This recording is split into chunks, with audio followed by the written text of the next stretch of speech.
Hello అండి అందరికీ. Evening snacks టైమ్‌లో వేడి వేడిగా ఇలా వెజ్ స్టీమ్డ్ మోమోస్ చేసి పెడితే పిల్లలు, పెద్దలు అందరైతే చాలా ఇష్టంగా అయితే తినేయొచ్చండి. ఫస్టొచ్చేసి మైదా పిండిలో కొంచెం ఉప్పు, వాటర్ వేసేసుకొని చపాతీ పిండిలా కలిపేసుకొని పక్కన పెట్టేసుకోండి. అది నానేలోపు మన చట్నీ కోసం వచ్చేసి ఒక బౌల్‌లో వాటర్ వేసేసుకొని అందులో టమోటా, ఎండుమిర్చి, వెల్లుల్లి వేసుకొని మంచిగా ఉడకబెట్టేసుకొని చల్లారనిచ్చి మిక్సీ పట్టేసుకుంటే చట్నీ అయితే రెడీ అయిపోతుంది.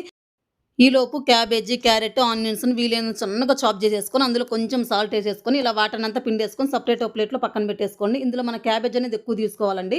ఆనియన్స్, క్యారెట్ అనేది వీలైనంత తక్కువైతే తీసేసుకోండి. నెక్స్ట్ ఇలా చిన్న చిన్న చపాతీ కింద చేసేసుకొని, మనం ఆల్రెడీ ప్రిపేర్ చేసి పెట్టేసుకున్న స్టఫింగ్ లోపల పెట్టేసుకొని, మనకి ఎలా వస్తే అలా ఇలా మోమో షేప్‌లో చుట్టేసుకొని, ఇవి కూడా అన్నీ ఒకేసారి సెపరేట్ ఒక ప్లేట్‌లో తీసుకొని పక్కన పెట్టేసుకోవాలి. నెక్స్ట్ స్టీమ్ పెట్టడం కోసం మనం ఇలాంటి ఒక బౌల్ అయితే తీసేసుకొని, అడుగు భాగంలో ఇలా ఆయిల్ అప్లై చేసేసుకుంటే అంటుకోకుండా అయితే ఉంటుంది. మనం ఆల్రెడీ రెడీ చేసి పెట్టుకున్న మోమోస్‌ని ఒక్కొక్కటిగా పెట్టేసుకొని మంటను లో ఫ్లేమ్‌లో ఒక 10 ఆర్ 15 మినిట్స్ పెట్టేసుకున్నట్లయితే మనకి ఎంతో టేస్టీగా ఉండేటటువంటి వేడి వేడి మోమోస్ రెడీ అయిపోతాయి. వీడియో నచ్చితే ప్లీజ్ ఒక లైక్ అండ్ సబ్స్క్రైబ్